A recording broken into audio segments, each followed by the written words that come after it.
À Saint-Germain-des-Prés, au cœur de Paris, le quartier des écrivains et des apprentis pâtissiers de l'école Grégoire-Ferrandi. Parmi les élèves, c'est 10 étudiants venus du monde entier pour apprendre la pâtisserie française. Ils ont déboursé 18 000 € pour une année de formation et ce matin, pour rien au monde, ils n'auraient séché ce cours. Ok, alors ce matin, c'est le cours de macarons. Vous allez tout savoir sur les macarons. Le macaron, c'est la dernière pâtisserie à la mode. 2 coques avec une crème au milieu. La recette est en 2 temps. Dans le premier, on réalise les coques. Allez, c'est parti. Pendant 4 heures, ces étudiants vont essayer de saisir tous les secrets du macaron. Chouchou la chinoise, Jessica la texane et Anne-Grete la canadienne mettent la main à la pâte pour ne pas rater cette spécialité très française. Tout le monde les connaît partout dans le monde, les macarons françaises. Pour la coque du macaron, les ingrédients sont immuables. Poudre d'amande, sucre et quelques blancs d'œufs. Dans cette pâte, on y ajoute des colorants naturels, du rose, du vert. Le macaron en voit de toutes les couleurs et c'est justement ce qui plaît à Jessica. C'est très marrant de faire des macarons. Reste à mélanger la pâte avec des blancs de montée en neige pour créer cette meringue à l'amande. Et pour ça, il faut un bon tour de main. Ok, go, faster. Plus vite, on se dépêche. Et quand le chef pâtissier entre en scène pour le dressage des coques,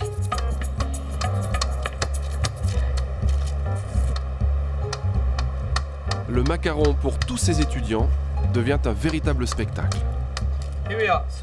Voilà, maintenant, comme vous pouvez le voir, ils ne sont pas assez ronds. Alors, qu'est-ce qu'il faut faire? Vous le posez comme ça et vous tassez. Ce tour de main, ils ont fait des milliers de kilomètres pour l'apprendre. Et voilà, les coques sont rondes. Les étrangers qui viennent se former, ils veulent tous voir le macaron. Tous. Et tous les cours sont pleins. Aujourd'hui, on arrive même à une demande excessive. On refuse des gens dans les formations. Parce que là, c'est vraiment une explosion totale. Ok. On enfourne ensuite les macarons 14 minutes à 140 degrés, le temps d'obtenir des coques bien luisantes. Reste maintenant à réaliser la deuxième étape, la garniture.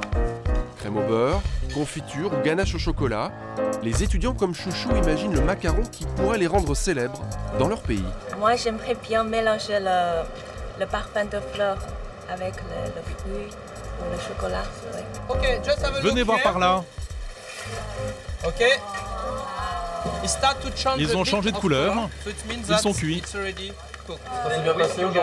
Oui, c'est très bon pour moi. Vous avez progressé? Je pense que oui. Le macaron n'a pas toujours eu cette forme ni ces couleurs. C'est d'abord un biscuit méditerranéen, toujours à base d'amandes et souvent sec. À Saint-Jean-de-Luz, ils n'ont qu'une coque, comme sa variante du Poitou.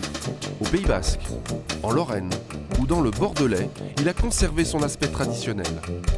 Mais celui qui triomphe aujourd'hui, c'est le macaron parisien. En 15 ans, il est devenu le numéro 1 de la pâtisserie française. Plus de 50 millions de ces macarons sont vendus chaque année en magasin. Le monde entier nous l'envie et il s'exporte de plus en plus. Il coûte entre 20 centimes et 2 € la pièce. Et certains ont fait fortune grâce à ce petit four. Comment des grandes maisons françaises ont-elles remis au goût du jour en écrivant parfois sa légende? Pourquoi la grande distribution essaie-t-elle de s'emparer de cette mode? Le macaron serait-il devenu la nouvelle poule aux œufs d'or du savoir-faire français?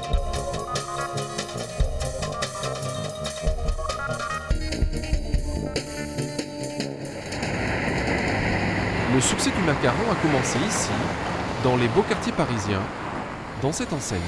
Son nom, celui d'un boulanger, premier propriétaire et fondateur du magasin, il y a 150 ans.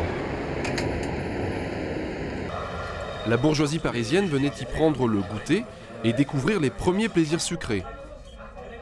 En 2011, la clientèle a changé. Elle est internationale.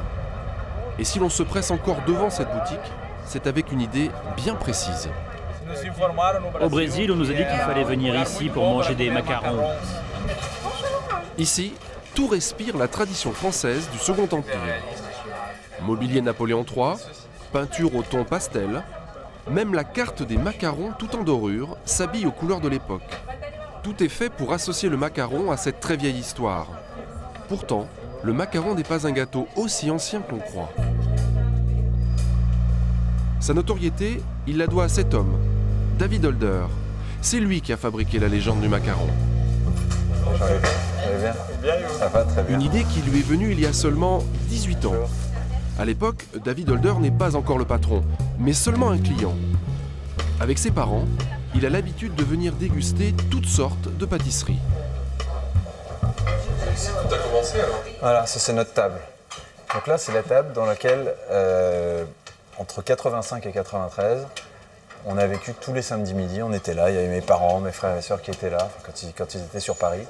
Quand on était en petit comité, quand on était que tous les trois, on prenait là avec la banquette. Donc là, c'est vraiment l'endroit où tout a commencé, où on a découvert cette maison, on a appris à aimer cette maison. David aime tellement cette maison qu'il va l'acheter, grâce à son père. Boulanger de père en fils chez les Holder, on n'est pas n'importe qui. En 1953, Julien et Suzanne, les grands-parents, font prospérer leur boutique, la boulangerie Paul. Leur fils Francis va en faire une marque. Un empire qui compte aujourd'hui 458 boutiques dans le monde. Une entreprise prospère qui permet aux Holder de s'offrir ce salon de thé. À l'époque, le macaron n'est qu'un dessert parmi d'autres, mais David Holder a une intuition. Il sent que ce gâteau a un potentiel et que son succès peut aller bien au-delà. Ce macaron qu'on appelle macaron La Durée aujourd'hui, qui a été repris un peu partout dans le monde, était à l'époque où moi j'ai repris la maison La Durée, un produit qui était assez peu connu, si ce n'est effectivement pour les gens qui connaissaient La Durée, et il y avait 4 parfums. Donc il y a aujourd'hui effectivement, on va dire entre 12 et 16 parfums avec des créations et des renouvellements permanents. Donc aujourd'hui il y a une collection de macarons qui est très vaste et qui est sans limite. Voilà l'idée qui va tout changer. On peut décliner le macaron en une infinité de couleurs et de parfums. De 4 saveurs au départ, il va passer à une 50aine en quelques années. Des goûts classiques, chocolat ou vanille, aux plus exotiques, fleurs d'oranger ou melon. En quelques mois, il va considérablement élargir la gamme de ses produits. Mais il va avoir une autre idée. S'il veut jouer à fond la carte de la légende, il lui faut une boutique qui raconte une histoire. Et une adresse prestigieuse, la plus visible possible. Très clairement, la plus belle avenue à Paris, c'est les Champs-Élysées, c'est une des plus belles avenues du monde. Et pour arriver à créer un vaisseau amiral sur le monde, les Champs-Élysées, ça paraissait naturel. À l'époque, tout le monde le prend pour un fou.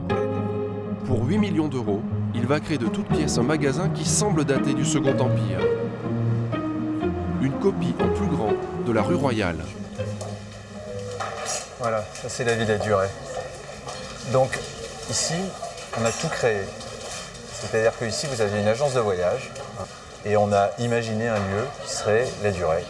Rien ne manque, ni statue, ni moulure. Sa nouvelle boutique est parfaitement marketée pour asseoir la légende. Le gâteau dont il a recréé l'histoire attire aujourd'hui dans ce magasin 700 000 clients par an. Pour les vendre, il faut des goûter. Vous avez vu là, vous avez vu ce qu'on vend. Vous avez vu, il y a beaucoup de produits. Le macaron, ce seul produit macaron représente plus des 2/3 du chiffre d'affaires qui est fait ici. À ce rythme, David Holder fait 40 fois plus de chiffre d'affaires qu'au départ. Ce macaron vendu 1,65 € pièce est pour David Holder la pâtisserie la plus rentable qui soit. C'est le macaron qui est non seulement le produit emblématique, mais qui est évidemment le produit sur lequel il y a la plus belle valeur ajoutée, c'est évident. Alors est-ce qu'on peut savoir la marge que vous faites? Ça restera secret La Durée. D'après nos informations, fabriquer un de ces macarons revient à 35 centimes d'euros, 4 fois moins que le prix de vente en boutique. Si ce gâteau est si rentable pour David Holder, c'est parce qu'il a réussi à le produire à grande échelle. À 20 km de Paris, dans une zone industrielle, le laboratoire. Ici, la production du gâteau est organisée comme dans une usine. Tout est rationalisé. La matière première, tout d'abord. Les amandes viennent de Californie. On ne casse plus les œufs sur place. Les blancs arrivent en bidon de 5 litres. Ensuite, chacun a sa tâche.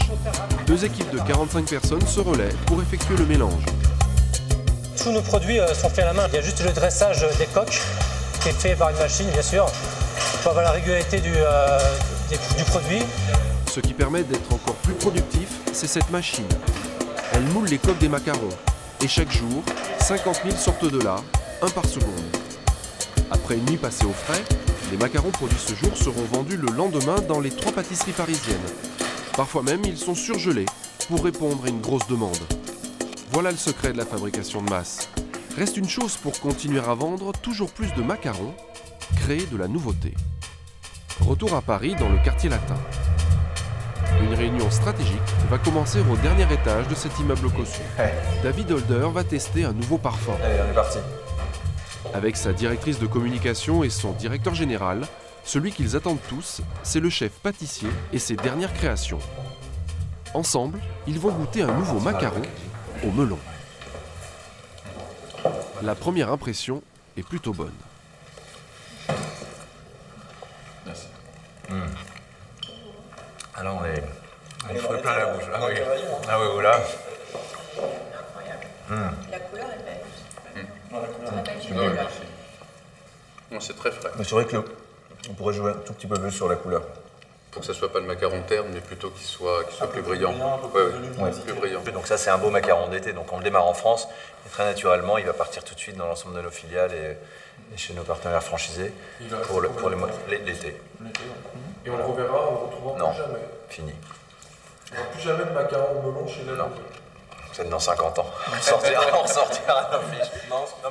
Créer des collections limitées, une méthode marketing empruntée à l'univers de la mode. Et comme pour un produit de luxe, l'emballage est très étudié. Des boîtes. En principe, c'est plutôt des boîtes dérivées pour la parfumerie, les jolis parfums et les choses comme ça. Il faut savoir qu'on dépense beaucoup dans nos boîtes. Hein. C'est très conséquent. C'est-à-dire qu'il peut y avoir des boîtes qui valent plus cher que le produit en lui-même. Et c'est comme ça, je considère qu'on a donné une vraie image de marque et qu'on a développé une marque. Et cette maison n'a pas besoin de faire de la publicité. Notre publicité, c'est ça, c'est ce qu'on est en train de vivre ici. Se rapprocher de l'univers de la mode, c'est la stratégie que la marque cultive aussi dans sa communication. Quand il s'agit de lancer la nouvelle collection été 2011, ce n'est pas au magazine de cuisine qu'on envoie les échantillons, mais à la presse tendance. Et en fait, comme on avait envie de jouer sur nos macarons comme des accessoires de mode, c'était important pour nous de se développer davantage, mais en lui laissant une place comme un accessoire de mode. Donc il a fallu, mais ça nous a paru sensé de faire une sélection et d'aller davantage sur des médias purement féminins et d'oublier totalement la partie gastronomique de l'histoire. C'est ainsi que l'air de rien, sans dépenser un centime, les macarons se retrouvent sur papier glacé, au milieu des mannequins, comme un accessoire de mode. En 15 ans, ce petit four est devenu incontournable. Il a conquis d'autres marchés, et tout le monde tente sa chance. Il est désormais proposé dans la restauration rapide. On le trouve aussi au rayon surgelé. Et depuis quelques années, même les supermarchés en proposent à leurs clients. Ce qui fait les affaires d'artisans qui ont bien compris le profit à tirer de ce gâteau. Yannick Poirier est l'un d'entre eux. Il est pâtissier à Chartres. Il y a une dizaine d'années, il comprend que le macaron commence à avoir du succès.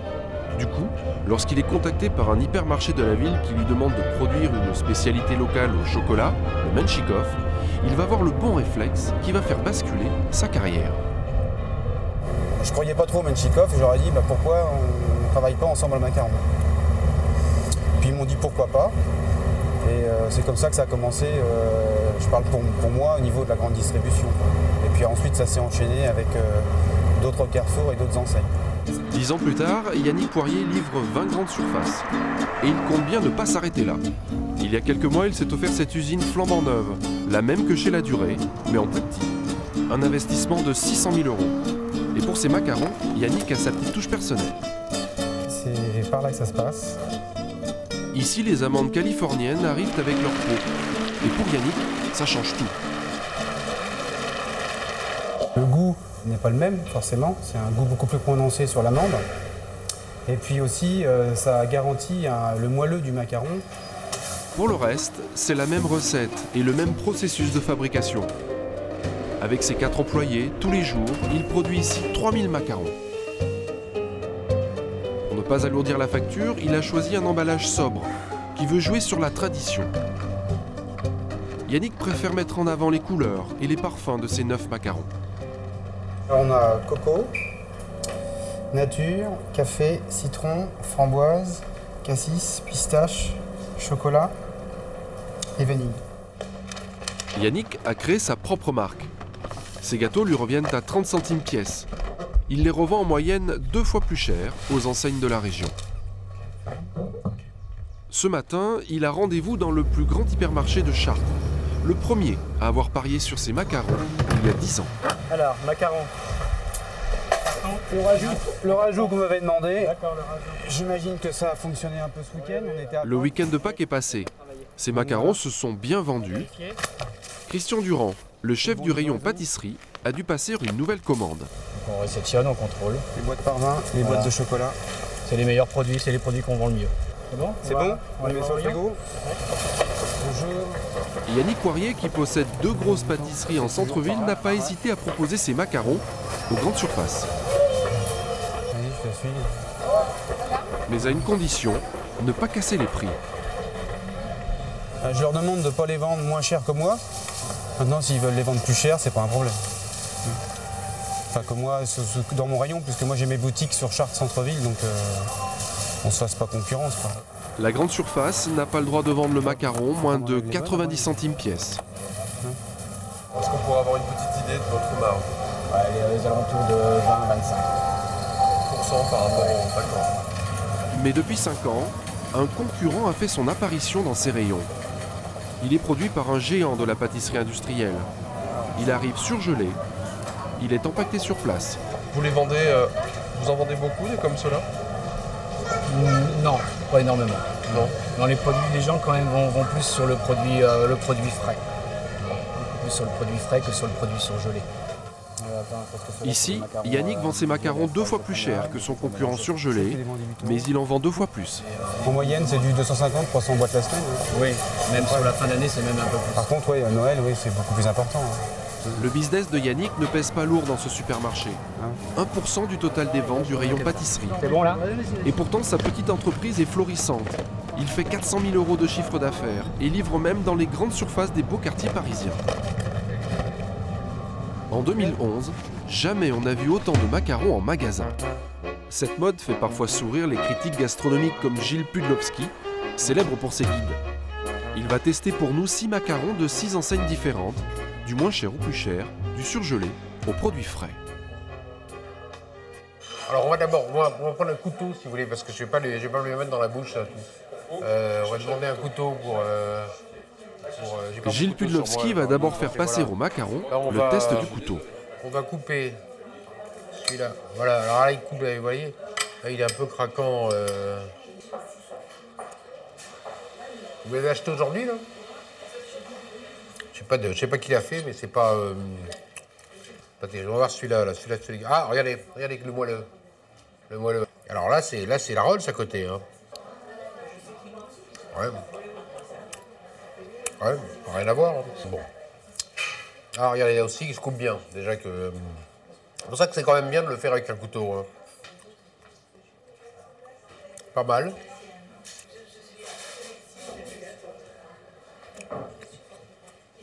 Un peu sucré peut-être.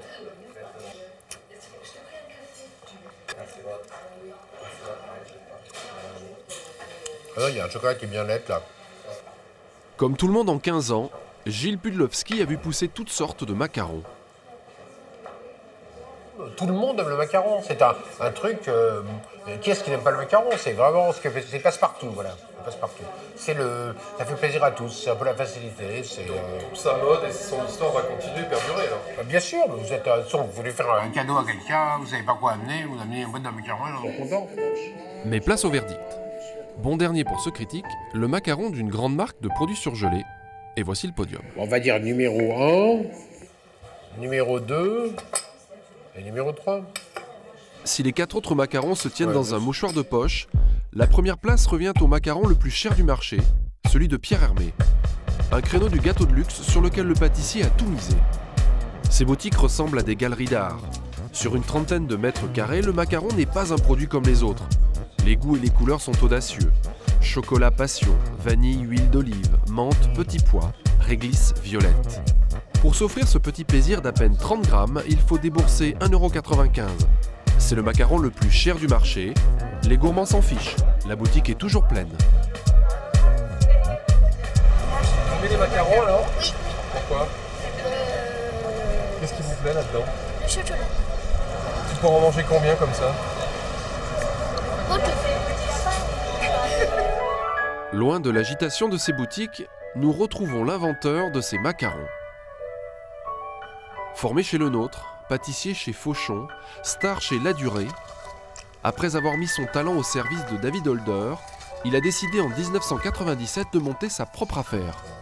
Désormais, l'image qu'il veut donner de lui, c'est celle d'un créateur qui commence toujours par dessiner ses gâteaux. Je construis dans ma tête le scénario du goût et ensuite je l'écris, je le dessine. Là, je suis en train de dessiner un macaron que j'ai en tête depuis un petit moment et dont je vais faire tester le goût et l'association de goût, mais je suis sûr que ça fonctionne. C'est toujours comme ça que vous procédez?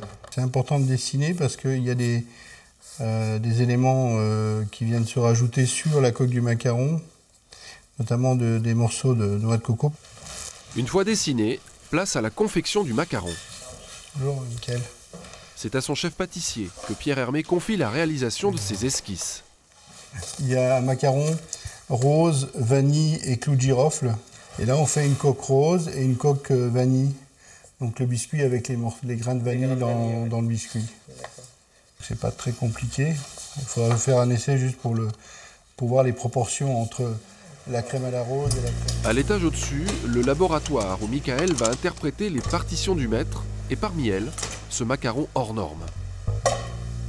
On est à 20 cm de diamètre, ce qui va nous donner un macaron final pour 6-8 personnes. On peut faire beaucoup plus géant.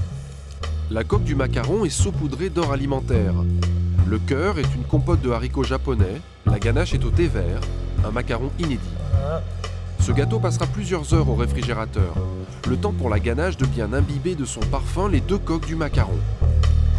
Et pour savoir si ce macaron géant rejoindra les étals des pâtisseries à l'automne prochain, reste la dernière étape, indispensable, la dégustation.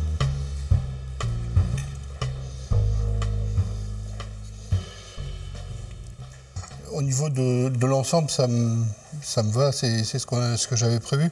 Ouais, la texture, elle est parfaite. C'est après que vous avez dit. C'est inhabituel, mais c'est vraiment très bien équilibré. Quel va être le prix de ce dessert? Non, j'en sais rien. Ça, on s'en occupe bien après. C'est pas c'est pas quelque chose dont je tiens compte dans la réalisation des gâteaux, dans la conception des gâteaux. En boutique, Pierre Hermé propose un macaron pour 8 personnes, l'Ispahan, une création similaire vendue 56 €. Un prix que le pâtissier tient à justifier. Quand on va dans les ateliers chez nous, les gens réalisent à la main. Par exemple, sur le macaron, huile d'olive et vanille, ils mettent 3 petits morceaux d'olive verte sur chaque macaron. Enfin, c'est vraiment un métier où il y a beaucoup de main-d'œuvre et d'artisanat. C'est un métier d'artisanat. Donc il justifie un prix assez élevé. Vous le dites. Je sais pas, entre le macaron il a un panel de prix qui va de 15 centimes pièce à 1,95 € pour un produit. Vous avez goûté ceux à 15 centimes pièce? Ouais. D'accord. Bon. Malgré ses 15 millions d'euros de chiffre d'affaires annuel, Pierre Hermé préfère ne pas trop parler d'argent. C'est comme si on posait, la question à Karl Lagerfeld, pourquoi si les robes Chanel sont chères, c'est... Et comme tout grand couturier, Pierre Hermé propose même du sur-mesure pour les clients qui sont prêts à payer le prix de l'exception. Aujourd'hui, Vincent Boulier, un chef d'entreprise parisien, a rendez-vous pour une dégustation. Dans 3 mois, c'est les 40 ans de sa femme, et il lui prépare une surprise. C'est son deuxième rendez-vous avec Pierre Hermé. Le cadeau de Vincent est un macaron spécialement confectionné pour sa femme et qui portera son nom, le macaron Caroline, une œuvre unique. Donc, suite à notre premier rendez-vous, là j'ai commencé à faire un certain nombre de ce que j'appellerais des maquettes, des réflexions par rapport à notre première discussion. Ensemble, ils choisissent aujourd'hui les parfums, yaourt et fruits de la passion séchés. Là, vous pouvez tenter la même chose avec la vanille. La vanille aussi, j'y vais. Et la sensation est très différente parce que les yaourts étant un peu acidulés, là on est plutôt dans la douceur. Pour ce chef d'entreprise, ce macaron a plus de valeur qu'un diamant. Le fruit de la passion vanille. Je m'en refais un petit là. Il marche quand même très fort. C'est l'idée de me dire que le jour J, elle aura son cadeau, mais que tout le monde va le partager avec elle. C'est pas comme un bijou ou une montre, un collier, quelque chose comme ça. J'avais pas pensé à cet aspect-là. Mais voilà, les gens, les copains, la famille, tout le monde va partager son cadeau avec elle.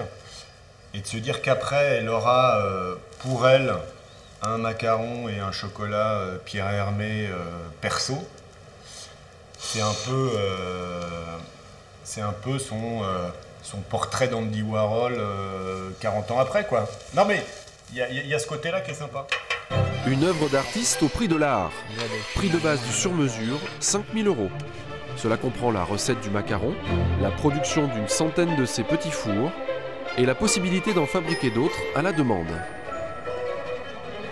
Chaque année, Pierre Hermé répond à une dizaine de ce type de prestations. Le macaron haute couture. Peut-être moins le côté doré. Ok. Et voilà.